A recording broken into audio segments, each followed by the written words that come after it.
Screen पर आप पानीपत का सचिवालय देख रहे हैं। यहाँ पर डीसी साहब बैठते हैं, एसपी साहब बैठते हैं, ज़िले के तमाम अफसर यहाँ पर बैठते हैं और इसी बिल्डिंग में कभी सांसद महोदय मीटिंग करते हैं तो कभी शहर के विधायक मीटिंग करते हैं। यानी कि पूरा का अमला तमला जमला जो है यहाँ पर मीटिंग करता है।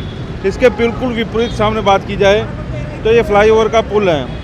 यहाँ पर ये जो दिव्यांग हैं ये पिछले करीब 1 महीने से अपनी मांगों को लेकर बैठे हुए हैं और यहीं से जो है वीआईपी लोग गुजरते हैं, लेकिन उनकी नज़र शायद इसलिए नहीं पड़ती कि काले शीशे जो हैं उन्होंने लगाए होते हैं, इसलिए शायद नज़र नहीं पड़ती।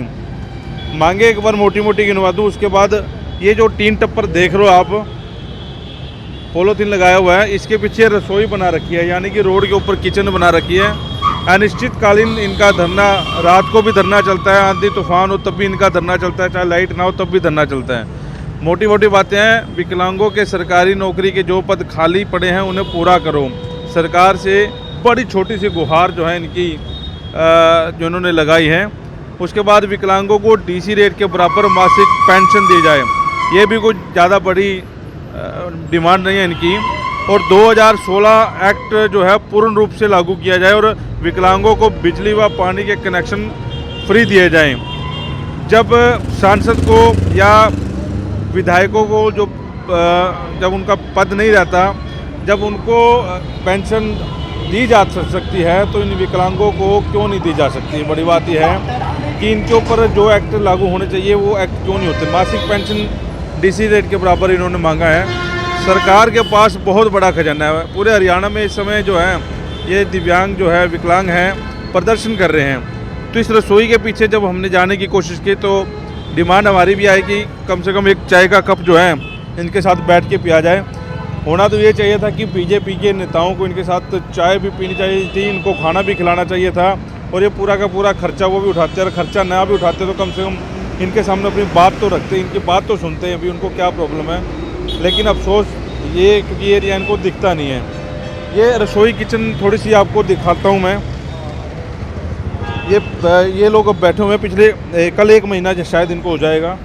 तो ये रसोई अंदर दिखाते हैं आपको। ये इनकी किचन है, चाय भी यही बनती है, खाना भी यही बनता है और अपने खर्चे से ये लोग जो हैं यहाँ पर खाना भी बनाते हैं और चाय भी पीते हैं। इतनी देर चाय कुछ बने, बातचीत करने की कोशिश करते हैं। ये मिनी रसोई जो है जीटी रोड के ऊपर, पहले किसान बैठे थे, किसानों ने अपनी रसोई, किसानों ने अपना खाना बनाना शुरू किया, अब ये दिव्यांग बैठे हैं। यार एक बात बताओ, सामने इतनी बड़ी सरकारी बिल्डिंग है, कभी देखे नहीं यहाँ सांसद संजय भाटिया भी आते होंगे, प्रमोद विज भी आते होंगे, यहीं तो सारण मार्केट जाते होंगे। सबसे पहले तो सभी दर्शकों को नमस्कार। मैं विकलांग समाज की तरफ से आज़ाद, हम यहाँ एक तरीके से बैठे हैं सर।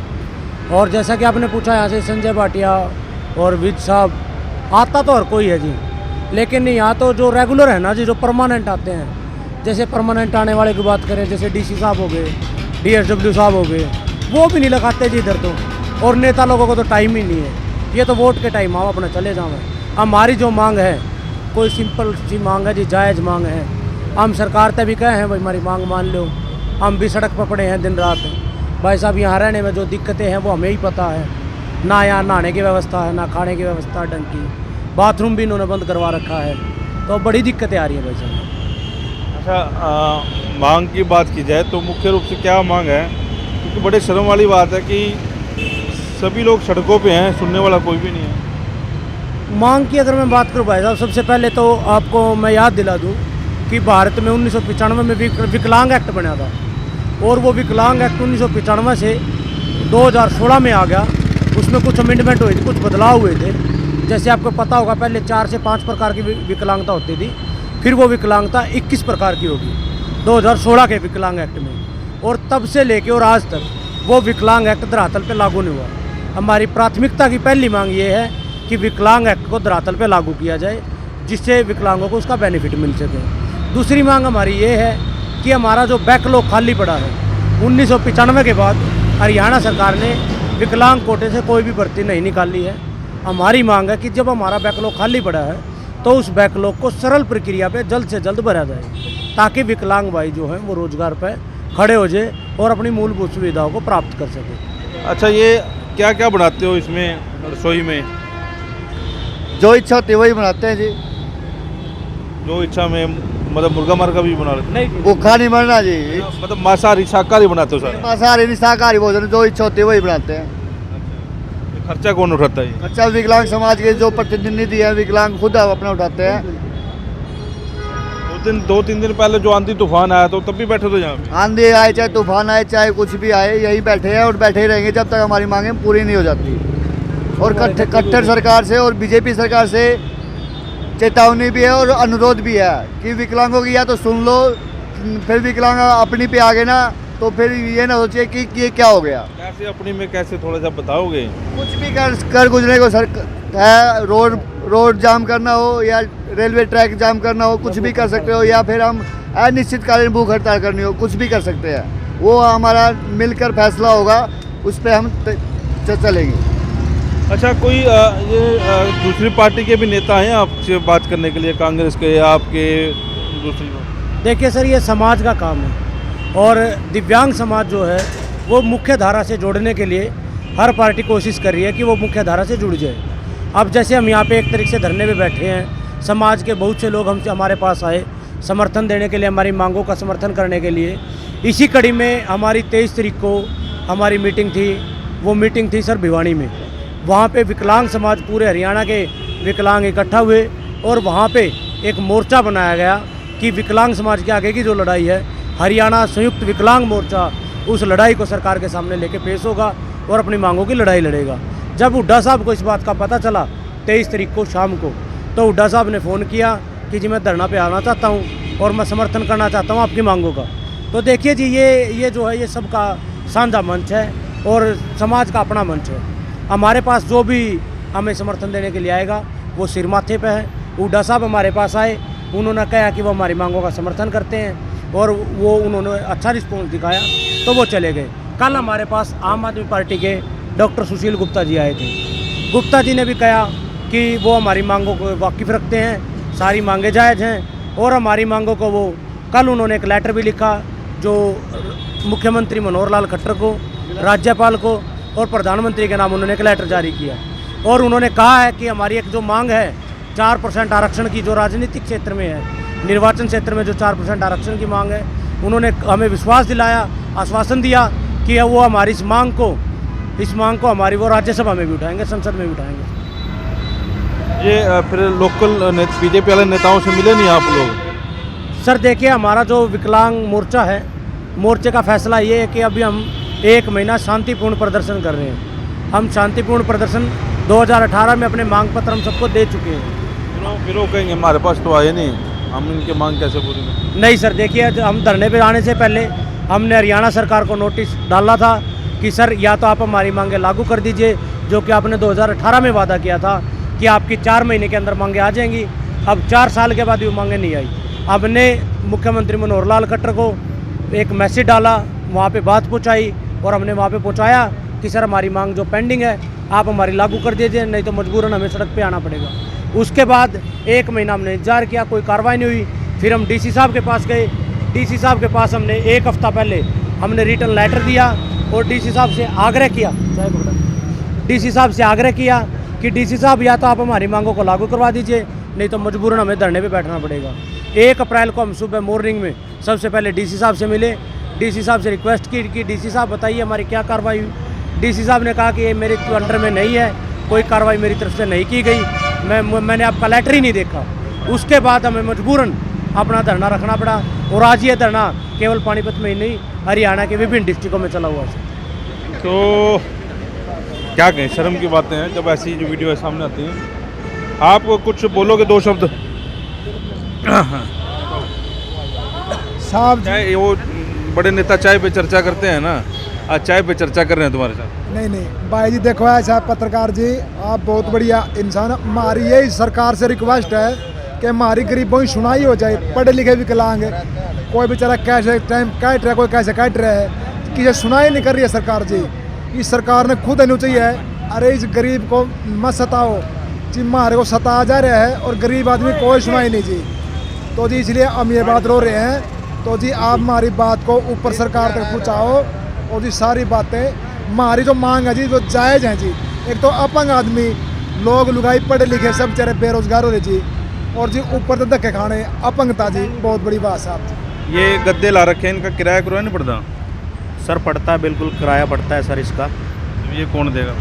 ये हम सर सभी दिव्यांग साथी मिलकर इसको किराया देंगे सर, क्योंकि सर करना तो पड़ेगा। सरकार मान नहीं रही है सर हमारी बातें। हम इतने 1 महीना लगभग हमारे को धरने पर बैठे हो गया है, यहाँ तक कि कोई प्रशासनिक अधिकारी भी हमसे मिलने के लिए नहीं आया है। एक बार आया था तो मैं तो कहूँगा कि तहसीलदार साहब की वो मजबूरी थी जो हमसे मिलने आए। मजबूरी ये थी कि उस समय हरियाणा के राज्यपाल श्री बंडारू दत्ता जी रेड क्रॉस में एक मशीन का उद्घाटन करने आए थे। उसकी वजह से उन्होंने सोचा कि शायद दिव्यांग लोग इसका उनका काफिला ना रोक लें, इसीलिए वो हमसे पहले ही मिलने आए और हमारा ज्ञापन लेके चले गए। उसके बाद कोई अधिकारी, कोई पक्षधारी नेता अभी तक सर हमसे मिलने नहीं आया। मतलब डर था इसलिए आ गए? बिल्कुल सर, डेफिनेटली उनको डर था। अगर डर नहीं होता तो वो इस तरह का मतलब हमसे अब भी तो मिलते, क्योंकि एक रीज़न सर उनके पास रीज़न था कि अगर हम क्या नाम है गवर्नर साहब की चूक में थोड़ी भी मतलब भूल चूक होगी तो उनको मतलब झाड़ पड़ेगी, डांट पड़ेगी। इसीलिए वो पहले आके हमसे कॉम्प्रोमाइज़ करके कि एक तुम्हारा ज्ञापन पहुंचा देंगे, लेकिन उसके बाद सर कुछ भी ना उन्होंने ना हमसे मिलने आता कोई, ना पक्षधारी मिलने आता, ना सर ये क्या नाम है डीसी महोदय, तहसीलदार कोई मिलने नहीं आता सर। ਤੁਸੀਂ ਵੀ ਬੈਠੇ ਹੋ ਧਰਨੇ ਤੇ ਉਦੋਂ ਦੇ ਜੀ? ਹਾਂਜੀ, ਪਹਿਲੇ ਤਾਂ ਤੁਹਾਡਾ ਬਹੁਤ ਸਵਾਗਤ ਹੈ ਕਿ ਸਾਡੇ ਧਰਨੇ 'ਤੇ ਆਏ ਹੋ। ਬਾਕੀ ਆਪਾਂ 1 ਤਰੀਕ ਤੋਂ ਇਸੇ ਧਰਨੇ 'ਤੇ ਬੈਠੇ ਹਾਂ।